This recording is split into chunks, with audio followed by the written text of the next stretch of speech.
Hi students, hope you all are doing good. तो आज से हम डिस्कस करेंगे इंपॉर्टेंट डेट्स और events related to Indian history या फ्रीडम स्ट्रगल, जो कि आपका जेकेपी कांस्टेबल एग्जाम में सिलेबस में मेंशन किया गया है। तो हम मैच द फॉलोइंग क्वेश्चंस करेंगे फ्रीडम स्ट्रगल मॉडर्न हिस्ट्री को लेकर, एंड स्टेटमेंट बेस्ड क्वेश्चंस जो हैं करेंगे जिस पैटर्न में हमने जेएनके को फॉलो किया था। ठीक है, तो यहाँ पर सबसे पहले जो भी स्टूडेंट्स जेकेपी कांस्टेबल की प्रिपरेशन कर रहे हैं वो JKCS ऐप पर जाकर जेकेपी कांस्टेबल का बैच ले सकते हैं 499 रुपीज़ में।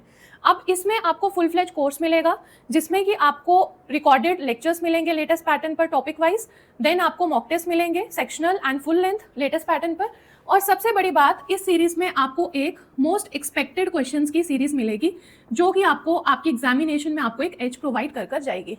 ये सीरीज वॉच करना बिफोर एग्जाम आपके लिए बहुत ही ज़्यादा फायदेमंद रहेगा। तो जो भी स्टूडेंट्स जेकेपी कांस्टेबल की प्रिपरेशन कर रहे हैं वो 499 का बैच जो है वो खरीद सकते हैं। लिंक आपको इस वीडियो के डिस्क्रिप्शन बॉक्स में मिल जाएगा और स्क्रीन पर आपको काफ़ी सारे कोर्सेज, ऐप का लिंक और व्हाट्सएप नंबर दिख जाएगा। जिनको भी कोई इशू है वो व्हाट्सएप नंबर पर कॉन्टैक्ट कर सकते हैं और इसकी वैलिडिटी जो है वो 1 ईयर के लिए रहेगी। तो आप आज ही जाकर JKCS ऐप से ये कोर्स जो है परचेज कर सकते हैं। अदरवाइज जो दूसरे स्टूडेंट्स हैं जो FA, JKPSI या किसी अदर एग्जामिनेशन के लिए पढ़ रहे हैं तो स्क्रीन पर आपको काफ़ी सारे कोर्सेज दिख रहे होंगे, आप उनको भी अवेल कर सकते हैं। कोर्सेज बहुत ही अफोर्डेबल कॉस्ट में। यहाँ पर स्क्रीन पर आपको क्वेश्चन दिख रहा होगा, मैच लिस्ट 1 विद लिस्ट 2। अब इवेंट्स और ईयर बहुत इंपॉर्टेंट है। जब भी हम मॉडर्न हिस्ट्री को अप्रोच करते हैं तो सबसे ज़्यादा इंपॉर्टेंट जो पार्ट है दैट इज रिवोल्ट ऑफ 1857। उससे पहले आपका battle of Plassey and Buxar बहुत इंपॉर्टेंट है, ये आपने पढ़नी ही पढ़नी है। बैटल ऑफ प्लासी कब हुआ, किस ईयर में हुआ, किनके बीच हुआ, क्या ऑब्जेक्टिव्स थे, एंड बैटल ऑफ बक्सर। ठीक है, ये चीजें बहुत इंपॉर्टेंट है, इन दोनों बैटल्स को आपने डिटेल में पढ़ना है। देन आपका आता है revolt of 1857, that is very important. उसमें क्या लीडर्स थे, क्या रोल था, और कौन सी राजा राम मोहन रॉय के इंपॉर्टेंट सोशल रिफॉर्म मूवमेंट्स के बारे में पढ़ना। देन उसके बाद गांधीयन एरा बहुत इंपॉर्टेंट है, वहां पर ही सबसे जो मोस्ट इंपॉर्टेंट टॉपिक्स लाई करते हैं आपकी कि गांधी जो है कब एंटर हुए, कब एग्जिट हुए, ड्यूरिंग उनके पीरियड उन्होंने क्या क्या किया, कौन कौन से क्रोनोलॉजिकल सीक्वेंस आपको पता चलेगा इवेंट्स का, कब आपका खेड़ा सत्याग्रह हो रहा है, ठीक है, कब आपका अहमदाबाद मिल स्ट्राइक हो रही है, कब दांडी मार्च हो रहा है, कब आपका सिविल डिसोबीडियंस मूवमेंट हो रहा है, और क्यों उन्होंने विड्रॉ कर लिया था नॉन कॉपरेशन मूवमेंट को। ठीक है, चोरी चोरा इंसिडेंट। अब ये सारे इंसिडेंट्स जब आप गांधीयन एरा में पढ़ोगे, जलियांवाला बाग में सेकर हो गया, बहुत सारी चीजें, तो आपको इनके ईयर्स याद रखने हैं, इवेंट्स याद रखने हैं, इंपॉर्टेंट लीडर्स के नाम याद रखने हैं, कौन से आपके एक्सट्रीमिस्ट लीडर थे, कौन से मॉडरेट थे, क्या क्या रोल था, ये सारी चीजें टिल इंडिपेंडेंस तक आपने पढ़नी है। इसमें आपका क्रिप्स मिशन भी आएगा, इसमें आपका गांधी इरविन पैक्ट भी बहुत इंपॉर्टेंट है। ठीक है, अम्बेडकर के बारे में कुछ चीजें पढ़नी है।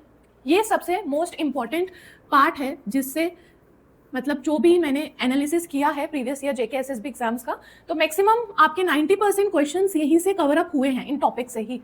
तो सबसे पहले आप यही टॉपिक्स करोगे, उसके बाद मूव फॉरवर्ड करोगे बाकी चीजों पर आप फर्स्ट क्वेश्चन देखो, इवेंट और ईयर। लखनऊ पैक्ट कब हुआ, Champaran satyagraha, Rowlatt act, non cooperation movement, तो इनका ईयर्स आपने मैच करने हैं। कमेंट सेक्शन में आप अब आपका जो लखनऊ पैक्ट है, लखनऊ पैक्ट किस ईयर में हुआ, ये हुआ 1916 में, और किस किस बीच में हुआ, किस किस के बीच में हुआ। वन वॉज आपका इंडियन नेशनल कांग्रेस और all India Muslim league. This is important, किसके जो यहाँ पर कांग्रेस और मुस्लिम लीग थी ना, इसने क्या किया, दोनों ने इकट्ठे कॉन्स्टिट्यूशनल रिफॉर्म्स पर वर्क किया। ठीक है, दिस इज इंपॉर्टेंट कि इनका ऑब्जेक्टिव क्या था, इन्होंने कॉन्स्टिट्यूशनल रिफॉर्म्स पर इकट्ठे वर्क किया। जो कांग्रेस थी इसने एक्सेप्ट किया सेपरेट इलेक्टोरेट्स फॉर मुस्लिम्स, और ये चीज पहले भी हो चुकी थी किसमें, मॉर्ले मिंटो रिफॉर्म्स में, जो कि कब हुए थे, 1909 में। मॉर्ले मिंटो रिफॉर्म्स भी इंपॉर्टेंट है, मॉर्ले मिंटो रिफॉर्म्स के बारे में आप कमेंट सेक्शन में लिखें। तो ये लखनऊ पैक्ट के बारे में कुछ मोस्ट इंपॉर्टेंट चीजें हैं। लखनऊ पैक्ट के जो इंपॉर्टेंस है वो क्या है, इसकी इंपॉर्टेंस है कि इसने एक टेम्पररी यूनिटी क्रिएट कर दी थी between Indian national Congress and all India Muslim league. इसके बीच में एक टेम्पररी यूनिटी जो है वो क्रिएट हुई थी because of the Lucknow pact that was signed during 1916। तो ये इंपॉर्टेंट फैक्ट्स आपने याद रखने हैं जो कि मोस्ट इंपॉर्टेंट है। इसी तरह से हम हर एक टॉपिक को अप्रोच करेंगे, उसका ईयर, उसमें कोई इंपॉर्टेंट लीडर, उसके ऑब्जेक्टिव्स और उसकी इंपॉर्टेंस। अब लखनऊ पैक्ट तो हमें चल गया पता कि ये कब आया था, 1916 में, यानी ए का है थर्ड पार्ट। चंपारण सत्याग्रह जो है ये आया आपका 1917 में, बी का है सेकंड। अब चंपारण सत्याग्रह जो है इसका ईयर इंपॉर्टेंट है, याद रखना, 1917 में चंपारण बिहार में ये हुआ और ये फर्स्ट मेजर सत्याग्रह मूवमेंट थी इंडिया में, that was led by Gandhi. Main issue क्या था इसका, तीन कातिया सिस्टम के अंदर जो ब्रिटिशर्स थे वो फार्मर्स को कह रहे थे इंडिगो कल्टीवेशन के लिए, जो फार्मर्स के लिए एक बड़ा हार्डशिप का कारण था, ठीक है। उनको अपने एक लैंड के मेजर पोर्शन पे या पूरे लैंड पर इंडिगो कल्टीवेशन के लिए कहा जाता था, जो कि उनकी जमीन को भी बंजर बनाता था और उनको उतना प्रॉफिट भी नहीं होता था। तो दिस इज इंपॉर्टेंट कि चंपारण सत्याग्रह का मेन इशू क्या था। और एक राजकुमार शुक्ला थे पर्सन जो इस मसले को लेकर आए थे गांधी के पास, ठीक है। तो जब राजकुमार शुक्ला जो हैं इस इशू को लेकर गांधी के पास आते हैं तो गांधी जी ने क्या किया, इस मसले पर रेजिस्टेंस शो किया और नॉन वायलेंट एग्रेशन नहीं कह सकते, नॉन वायलेंट चीजें अपनाई कुछ करने के लिए कि इस चीज को वो रोक पाए। इसका रिजल्ट क्या हुआ था, इसका रिजल्ट ये हुआ था कि गांधी जी ने एक पीसफुल तरीके से इस चीज में गवर्नमेंट के थ्रू रिफॉर्म्स को इंट्रोड्यूस किया था और उन रिफॉर्म से हेल्प हुआ था किनको, पीजेंट्स को। तो यहाँ पर एक गांधी जी का मेन रोल हुआ जिससे पता चला कि पीसफुल तरीके से भी चीजों को कंट्रोल किया जा सकता है और गांधी जी के रोल ने इसमें एक महत्वपूर्ण भूमिका जो थी वो निभाई। तो ये इस रोल का, ये जो चंपारण सत्याग्रह है इसका इंपॉर्टेंस ये था, इससे पता चला कि गांधी जी के जो सत्याग्रह मूवमेंट है इससे सक्सेसफुली चीजों को क्या किया जा सकता है, रिफॉर्म्स लाई जा सकती हैं और हम गवर्नमेंट को अप्रोच कर सकते हैं, इनके मेथड्स जो हैं ये सक्सेसफुल हैं। तो अब हमने जैसे हर एक चीज को इसी मेथड में पढ़ना है, आप क्विक नोट्स बना सकते हैं इन चीजों के, ठीक है। तो आपका रोलेट एक्ट है, ये कब पास हुआ, 1919 में, यानी सी का है 1। अब रोलेट एक्ट जो है इसका ईयर 1919 है, किसने पास किया था इसको, pass by British government, this is important. Officially हम इसको एनार्कियल और रेवोल्यूशनरी क्राइम्स एक्ट 1919 भी कहते हैं। और ये क्यों कंट्रोवर्शियल था अपने टाइम में, क्योंकि the act gave the colonial government extensive power to suppress political activities, मतलब जिसका मतलब इनको गवर्नमेंट का जो भी मन करता था ये अपने हिसाब से करते थे। और इस वजह से क्या हुआ था, पंजाब में बहुत ज़्यादा प्रोटेस्ट जो मूवमेंट था वो हाई हो गया था। तो प्रोटेस्ट होने की वजह से इसका कनेक्शन एंड में जाकर बनता है जलियांवाला बाग मैसेकर से। जलियांवाला बाग मैसेकर किस डेट को हुआ, इसके इंपॉर्टेंट कौन था इसमें, जनरल डायर, कितने लोग मरे थे, क्या ऑब्जेक्टिव्स थे, आप मुझे कमेंट सेक्शन में बताओ। ये बहुत इंपॉर्टेंट है कि ये कंट्रोवर्शियल क्यों था और इसको ऑफिशियली जो है एनार्कियल एंड रेवोल्यूशनरी क्राइम्स एक्ट 1919 भी कहते हैं। तो यहाँ पर आपका सी पार्ट का आ गया फर्स्ट का। जो जलियांवाला बाग मैसेकर था वो हुआ था 13 अप्रैल 1919 में, मतलब पहले आपका रोलेट एक्ट आया फिर उसके बाद जलियांवाला मैसेकर हुआ। तो आपको अगर क्वेश्चन में क्रोनोलॉजिकल सीक्वेंस पूछा होगा इवेंट्स का, तो आपको इसी तरह से हिस्ट्री को पढ़ना है सीक्वेंस में, जैसे आप रोलेट एक्ट पढ़ते हो, उसके बाद इस वजह से आपका जलियांवाला बाग मैसेकर हुआ। तो क्रोनोलॉजिकल सीक्वेंस ऑफ इवेंट्स में अगर दिया गया होगा फर्स्टली जलियांवाला बाग और रोलेट एक्ट बाद में, तो आपको पता होगा कि रोलेट एक्ट सीक्वेंस में पहले आता है और जलियांवाला बाग मैसेकर बाद में आता है। यहाँ पर जनरल डायर ने ब्रिटिश ट्रूप्स के साथ लोकल जो लोग थे जो वहां पर इकट्ठे थे गैदरिंग में, उन पर जो है ओपन फायरिंग करवाई थी। नॉन कॉपरेशन मूवमेंट है, ये कब हुआ था, 1920 में, बाय महात्मा गांधी। इसमें इंडियंस को बोला गया था कि आप वीक करो ब्रिटिश रूल को, उनकी चीज़ों को छोड़कर बॉयकॉट कर आप अपनाओ स्वदेशी गुड्स को, ठीक है, और बायकॉट करो फॉरेन मटेरियल को, लाइक आप बायकॉट करो उनके कॉलेज यूनिवर्सिटीज़ को, उनके लॉ कोर्ट्स को, उनकी पोस्ट को, ठीक है, उनकी जॉब्स को। तो स्वदेशी और इंडिजिनस चीज़ों को अपनाने के लिए कहा गया था और बायकॉट था दूसरी फॉरेन मटेरियल का। तो ये जो आपका नॉन कॉपरेशन मूवमेंट है ना, ये गांधी जी ने विड्रॉ किया था, अभी 1920 में स्टार्ट हुआ था, तो ये चल ही रहा था, इसमें नॉन वायलेंट तरीके से चीज़ें की जा रही थी।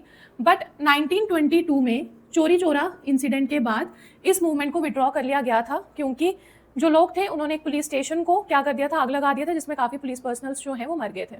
तो इसीलिए चोरी चोरा इंसिडेंट जो कि 1922 में हुआ था, तो उसकी वजह से इस मूवमेंट को विड्रॉ कर लिया गया था। अब देखो इसमें भी आपको सीक्वेंस पता चल रहा है, रिलेट कर रहा है कि नॉन कॉपरेशन जो है ये पहले हुआ और चोरी चोरा बाद में हुआ, उस वजह से इस मूवमेंट को विड्रॉ किया गया था। तो यहाँ पर इसका आंसर आएगा डी का फोर्थ पार्ट, तो ये इसका कोड है। यहाँ पर इसका आंसर है D part.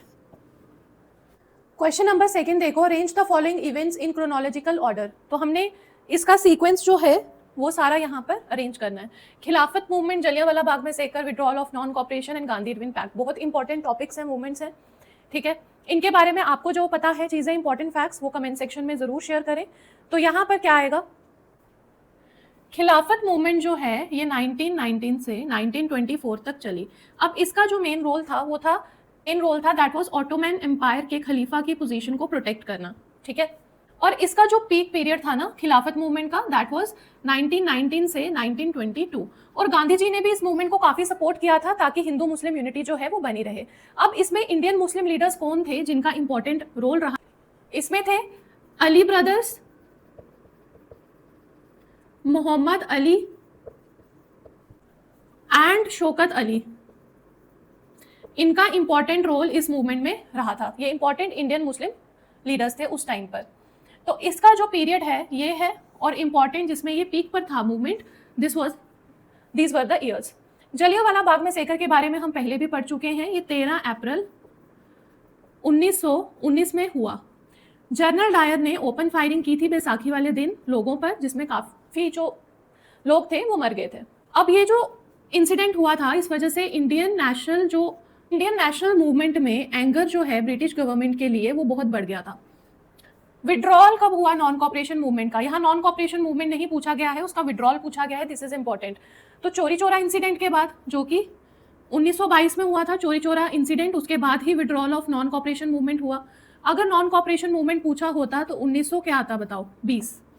But withdrawal of non cooperation movement that is very important. Withdrawal जो है ये 1922 में हुआ था आफ्टर द चोरी चोरा इंसिडेंट। गांधी इरविन पैक्ट ये हुआ था 5 मार्च 1931 में। गांधी और किसके बीच में ये एग्रीमेंट साइन हुआ था? लॉर्ड इरविन के बीच में, इसीलिए इसको इरविन पैक्ट भी कहते हैं। और ये हुआ क्यों था Gandhi Irwin pact? Civil disobedience movement के कॉन्टेक्स्ट में ये हुआ था। गांधी जी ने सिविल डिसोबीडियंस मूवमेंट को टेम्परेरीली सस्पेंड किया और सेकेंड राउंड टेबल कॉन्फ्रेंस के लिए कहाँ चले गए थे? लंदन। जितनी भी आपकी राउंड टेबल कॉन्फ्रेंस है फर्स्ट सेकेंड, सारी आपने अच्छे से डिटेल में पढ़नी है, कौन कौन से क्या क्या उसमें हुआ था, क्या ऑब्जेक्टिव्स थे।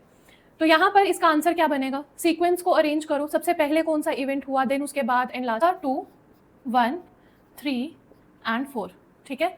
हम जलियांवाला बाग में सेकर को पहले लेंगे, उसके बाद हम खिलाफत मूवमेंट लेंगे, ठीक है। में सेकर को लेंगे सबसे पहले, क्योंकि ये 13 अप्रैल को हुआ, ये थोड़ा बाद में स्टार्ट हुआ था और ये बाद तक चला है 1924 तक। तो सेकेंड 1, देन आपका आ गया 1922 और 1931। इसका answer is B part. Question number 3 देखिए, match the following movement with their immediate cause. Champaran satyagraha, Ahmedabad mill strike, Kheda satyagraha और बरदौली सत्याग्रह। यहाँ पर हमने चंपारण के बारे में पहले भी पढ़ा है, बट ये 3 जो हैं ये बहुत इंपॉर्टेंट हैं, इनके बारे में हम पढ़ेंगे। तो इस तरह से मूवमेंट को उसके इमीडिएट कॉज से हम मैच करेंगे। चंपारण सत्याग्रह हमने पढ़ा, कब हुआ था ये? चंपारण सत्याग्रह 1917 में चंपारण बिहार में हुआ। अब इसमें क्या होता था कि जो ब्रिटिश प्लांटर्स थे वो फार्मर्स को कहते थे कि आप अपनी एक लैंड के फिक्स पोर्शन में इंडिगो कल्टीवेशन करोगे, जो फार्मर्स के लिए काफ़ी ज़्यादा हार्डशिप कॉज कर रहा था, ठीक है। यानी कि एक 3/20 पोर्शन पे, ठीक है, आपको इंडिगो कल्टीवेशन करना ही करना है, जो कि मैंडेटरी रखा था ब्रिटिश प्लांटर्स ने। तो ये प्लांटर्स के लिए, जो फार्मर्स थे, पीजेंट्स थे, उनके लिए काफ़ी दिक्कत की बात थी, ठीक है। तो यहाँ पर क्या आएगा? 3 खातिया सिस्टम के अंदर इंडिगो कल्टीवेशन करना, यानी ए का 4। अहमदाबाद मिल स्ट्राइक कब हुई? ये हुई 1918 में और ये टेक्सटाइल वर्कर्स से रिलेटेड थी। अहमदाबाद मिल स्ट्राइक में क्या हुआ था? प्लेग जब फैला था तो उस टाइम पे वर्कर्स को एक्स्ट्रा बोनस दिया जा रहा था, और जब थोड़ा सिचुएशन नॉर्मल हुई तो जो कंपनी ओनर्स थे उन्होंने क्या किया, उस बोनस को विड्रॉ करने की कोशिश की। तो उसके अगेंस्ट प्रोटेस्ट हुआ था और उस प्रोटेस्ट में गांधी जी ने अपना काफ़ी मेजर रोल प्ले किया था, ठीक है। तो यहाँ पर क्या आएगा? Dispute over plague bonus wages, ठीक है। तो बी का आ गया सेकेंड। खेड़ा सत्याग्रह मिशन, खेड़ा सत्याग्रह जो है 1918 में कहाँ हुआ? गुजरात में। किस किस के बीच में हुआ? गांधी और कौन थे, मतलब इसमें जो रोल निभा रहे थे, जिन्होंने एक इंपॉर्टेंट रोल प्ले किया था? सरदार पटेल। अब खेड़ा सत्याग्रह में हुआ क्या था? फार्मर्स की क्रॉप्स डिस्ट्रॉय हो गई थी, जिससे फार्मर्स इकोनॉमिकली काफी वीक हो गए थे। ब्रिटिश गवर्नमेंट कह रही थी कि हमने अभी भी रेवेन्यू कलेक्ट करना है, तो इसके खिलाफ गांधी और सरदार पटेल ने मूवमेंट शुरू किया था। और बरदौली कब? बरदौली 1928 में गुजरात में हुआ और सरदार वल्लभ भाई पटेल ने इसमें इंपॉर्टेंट रोल प्ले किया था, जिसमें कि increase in land revenue assessment पर एक इमीडिएट कॉज था। तो यहाँ पर इसका कोड आएगा ये, इसका answer is a part. Number 4 देखो, कंसीडर द फॉलोइंग स्टेटमेंट्स। इसमें से हमने करेक्ट वन जो है वो देखना है कि कौन कौन सी स्टेटमेंट्स जो हैं करेक्ट है। नॉन कॉपरेशन मूवमेंट जो है ये गांधी जी द्वारा कब लॉन्च हुआ था? सितंबर 1920 में, ये करेक्ट है। और इसको पास किसने किया था? Calcutta special session of the Congress ने। पर्पस क्या था? ब्रिटिश गवर्नमेंट के साथ नॉन कॉपरेशन कर कर स्वराज हासिल करना। तो ये स्टेटमेंट करेक्ट है। It receive final approval at the Nagpur session in December 1920। Nagpur session में ही इसको अप्रूवल मिला था और इस ऑर्गेनाइजेशन में कुछ इंपॉर्टेंट चेंजेस भी इसी दौरान किए गए थे। The movement was withdrawn after the चोरी चोरा इंसिडेंट इन 1922। तो इस मूवमेंट में नॉन कॉपरेशन में नॉन वायलेंस को एक्सेप्ट किया था गांधी जी ने। जब चोरी चोरा इंसिडेंट होता है उसमें क्या करते हैं, लोकल्स जो है वो फायर लगा देते हैं पुलिस स्टेशन में, जिसमें पुलिस पर्सनल्स मर जाते हैं। तो ये एक वायलेंट अटैक हो जाता है। उसके बाद नॉन कॉपरेशन मूवमेंट को विड्रॉ कर लिया जाता है 1922 में। भी स्टेटमेंट करेक्ट है। स्वराज पार्टी जो है किस ईयर में बनी और इसके जो मेन फाउंडर्स थे वो थे मोतीलाल नेहरू और CR Das. This is very important. और क्या इन्होंने immediately before the withdrawal of the movement Swaraj party बनाई थी? तो ऐसा नहीं था। इन्होंने एक साल के बाद, यानी कि स्वराज पार्टी जो है ये मूवमेंट से पहले नहीं बनी थी, ये एक साल बाद बनी थी, 1 ईयर लेटर। ठीक है, मूवमेंट के एक साल के बाद ये बनी थी। तो यहाँ पर first, second and third correct है और फोर्थ वाला इनकरेक्ट है। तो यहाँ पर करेक्ट स्टेटमेंट है C part, first, second and third correct ones and fourth only incorrect. Number 5 को देखिए, which of the following pairs is incorrectly matched. ठीक है, ये इंपॉर्टेंट है देखना, करेक्टली लिखा है कि इनकरेक्टली लिखा है।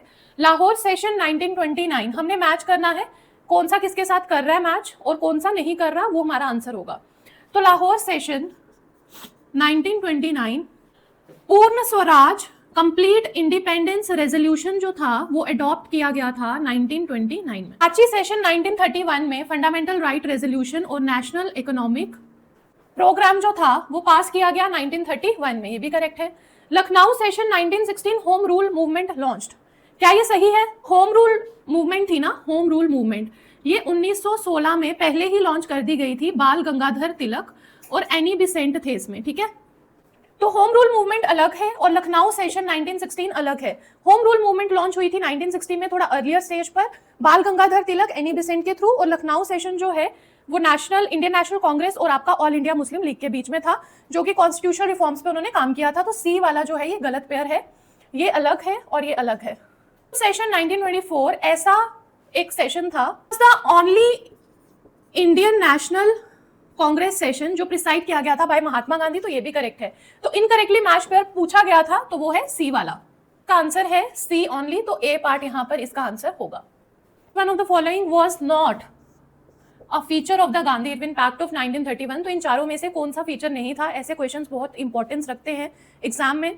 Suspension of the civil disobedience movement, सबसे पहले गांधी इरविन पैक्ट क्या था? गांधी और लॉर्ड इरविन के बीच में साइन हुआ। एम था दैट वाज कि सिविल डिसोबीडियंस मूवमेंट को टेम्परेरीली सस्पेंड किया गया और गांधी जी लंदन गए थे सेकंड राउंड टेबल कॉन्फ्रेंस के लिए। ठीक है, ये था कांग्रेस और ब्रिटिश गवर्नमेंट के बीच बातचीत का ये करवाना चाहते थे। ठीक है, suspension of the civil disobedience movement हुआ इसमें, पार्टिसिपेशन, फिर वो लंदन चले गए। ठीक है, गांधी चले गए लंदन इसको टेम्परेरीली सस्पेंड करने के लिए, सेकंड राउंड टेबल कॉन्फ्रेंस, जहां कांग्रेस और ब्रिटिश गवर्नमेंट के बीच में एक बातचीत हुई। Release of political prisoners not convicted of violence, ये भी करेक्ट है। Acceptance of complete independence by the British government, तो उन्होंने एक्सेप्ट नहीं किया था, ये स्टेटमेंट गलत है। पूर्ण स्वराज की एक्सेप्टेंस ब्रिटिश गवर्नमेंट ने नहीं की थी इसमें। तो यहाँ पर नॉट अ फीचर पूछा गया है तो डी आंसर है, यानी कि डी ओनली, ए पार्ट। ए पार्ट आपका आंसर है डी ओनली। मैं देखो गवर्नमेंट ऑफ इंडिया एक्ट 1935, तो क्या क्या इसके ऑब्जेक्टिव्स थे बताओ कमेंट सेक्शन में, इनमें से कौन सा नहीं। गवर्नमेंट ऑफ इंडिया एक्ट 1919 ने डायरकी इंट्रोड्यूस की थी प्रोविंसेस में, और गवर्नमेंट ऑफ इंडिया एक्ट 1935 ने डायरकी एबॉलिश की थी प्रोविंसेस में। ठीक है, दिस इज, इसके साथ ही यहां पर प्रोविंशियल ऑटोनॉमी इंट्रोड्यूस हुई थी। तो it provided N all India federation, ये करेक्ट है स्टेटमेंट। कौन सी दो फेडरेशंस थी बताओ? थी British India provinces and the second one is princely states. But princely states ने प्रॉपर्ली जिस तरह से मर्ज होना था वो हुई नहीं थी, ये करेक्ट है। इससे प्रोविंशियल ऑटोनॉमी दिया, करेक्ट। यहाँ पर देखो, it introduced dyarchy at the provincial level for the first time. तो 1935 वाला जो एक्ट है इसने इंट्रोड्यूस नहीं की थी, वो इंट्रोड्यूस किसने की थी? 1919 वाले एक्ट ने। तो डायरकी इंट्रोड्यूस हुई थी प्रोविंसेस में गवर्नमेंट ऑफ इंडिया एक्ट 1990 के थ्रू, ना कि 35 के थ्रू। तो ये स्टेटमेंट गलत है। It abolish dyarchy in the provinces, हाँ, क्योंकि गवर्नमेंट ऑफ इंडिया एक्ट 1935 ने एक तो डायरकी को अबॉलिश किया था एंड सेकंड इसने प्रोविंशियल ऑटोनॉमी जो है वो इंट्रोड्यूस की थी। अब ये पॉइंट दोनों बहुत ज्यादा इंपॉर्टेंट है, ठीक है। आंसर आएगा करेक्ट वन से, first second and fourth, third वाली इनकरेक्ट थी क्योंकि इंट्रोड्यूस किया था डायरकी को गवर्नमेंट ऑफ इंडिया एक्ट 1919 ने। इस क्वेश्चन को अटेम्प्ट करो।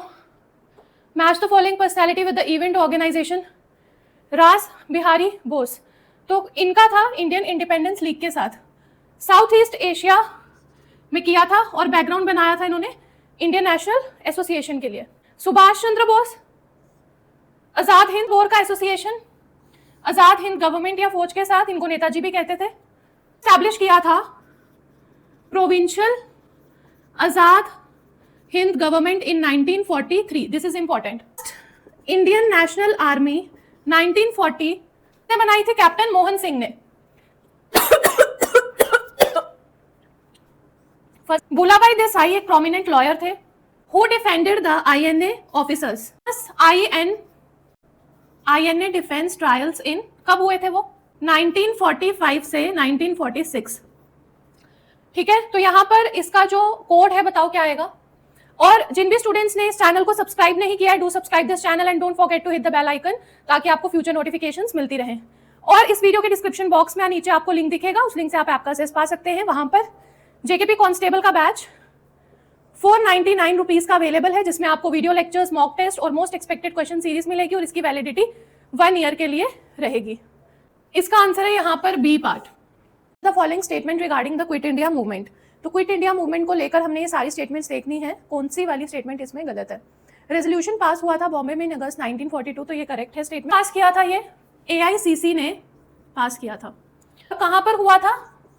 गोवालिया टैंक मैदान में, जिसको आज के टाइम हम क्या बोलते हैं? अगस्त क्रांति मैदान। इसी में स्लोगन दिया गया था डू और डाई का। ये दोनों स्टेटमेंट्स करेक्ट हैं। The movement was launched after the failure of the Gandhi Irwin pact, ये गलत है। गांधी इरविन पैक्ट फेलियर पर नहीं इसको दिया गया था। क्विट इंडिया मूवमेंट का जो इमीडिएट बैकग्राउंड था that was of the Cripps mission, ठीक है। कब हुआ था? 1942 को, ना कि गांधी इरविन पैक्ट जो हुआ था 1931 को। आपकी गलत हो गई। The Congress leadership was arrested immediately after the resolution, ये भी स्टेटमेंट करेक्ट है। 8 अगस्त 1942 को क्या हुआ? Quit India resolution, this is very important. अगस्त 1942 को मेजर कांग्रेस लीडर्स को अरेस्ट किया गया। गांधी जी ने दिया स्लोगन डू और डाई का। क्रिप्स मिशन फेल हो गया। कब हुआ फेल? 1942 में। और गांधी इरविन पैक्ट साइन हुआ था 1930। मिशन फेलियर जो है ना, this is important immediate background for quit India movement. ये आपने following important dates with event. 6 April 1930 में क्या हुआ था? सॉल्ट लॉ तोड़ा था। किसने? महात्मा गांधी ने। महात्मा गांधी ने डांडी में नमक बनाकर सॉल्ट लॉ को तोड़ा था। सिविल डिसोबीडियंस मूवमेंट में एक बहुत बड़ा स्टेप था, ठीक है। 1942 में AICC ने क्या पास किया था? Quit India resolution. इसी दौरान गांधी जी ने फेमस स्लोगन दिया था डू और डाई वाला। मार्च 1931 में एग्जीक्यूशन हुआ था भगत सिंह, राजगुरु और सुखदेव को। ब्रिटिश गवर्नमेंट ने इन तीनों को फांसी की सजा सुनाई थी और इसी दिन शहीद दिवस जो है वो मनाया जाता है। जम्मू में मार्टर्स डे कब मनाया जाता है बताओ? जुलाई में मनाया जाता है। किस डेट पर? कमेंट सेक्शन में बताओ। 18 फेब 1946 को ये जो रॉयल इंडियन नेवी रिवोल्ट था ये 18 फरवरी 1946 में स्टार्ट किया गया था रॉयल इंडियन नेवी रिवोल्ट के थ्रू, और फिर ये काफी आगे बाकी नेवी प्रोजेक्ट्स में भी एक्सपैंड हुआ था। रिवोल्ट था ये HMIS तलवार बॉम्बे ने स्टार्ट किया था और फिर बाद में ये काफी नेवी प्रोजेक्ट्स में फैल गया था। पर इसका आंसर इज सी पार्ट।